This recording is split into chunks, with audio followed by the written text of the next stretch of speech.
एक समय की बात है, एक जंगल में खतरनाक शेर रहता था।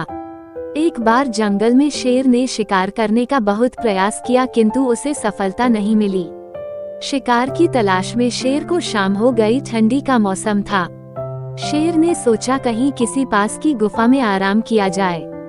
तभी शेर को सामने एक गुफा दिखलाई दी। शेर गुफा के अंदर चला गया। शेर ने सोचा अवश्य ही है, यह गुफा किसी जानवर की होगी और वह शाम को इसमें वापस आएगा तो मैं उसी का शिकार कर अपना पेट भर लूंगा। वह गुफा एक लोमड़ी की थी।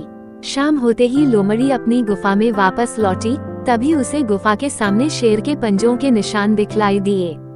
निशान केवल गुफा के अंदर जाने के थे, बाहर आने के कोई निशान नहीं थे। लोमड़ी बहुत चालाक थी। चालाक लोमड़ी को लगा कि अवश्य ही मेरी गुफा में कोई शेर चला गया है, अगर मैं गुफा में जाऊंगी तो वह मुझे खा जाएगा। तभी चालाक लोमड़ी के दिमाग में एक युक्ति सूझी।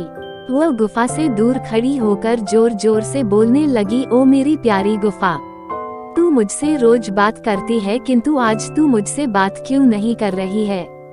गुफा के अंदर बैठे शेर को लगा कि हो सकता है यह गुफा लोमड़ी से बात करती हो, किंतु मेरे डर के कारण आज यह बात नहीं कर रही है। तभी दोबारा लोमड़ी बोली, मेरी गुफा, तू मुझसे बात क्यों नहीं कर रही है। अगर तू मुझसे बात नहीं करेगी तो मैं वापस चली जाऊंगी।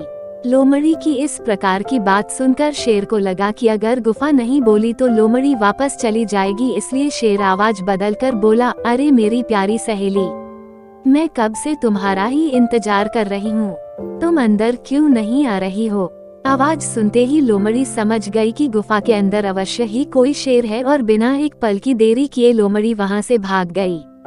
इस प्रकार चालाक लोमड़ी ने होशियारी से अपनी जान बचा ली और शेर को भूखा ही रहना पड़ा। शिक्षा। चालाक लोमड़ी और शेर की कहानी से हमें शिक्षा मिलती है कि अपनी होशियारी से आने वाली बड़ी से बड़ी मुसीबत को भी टाला जा सकता है।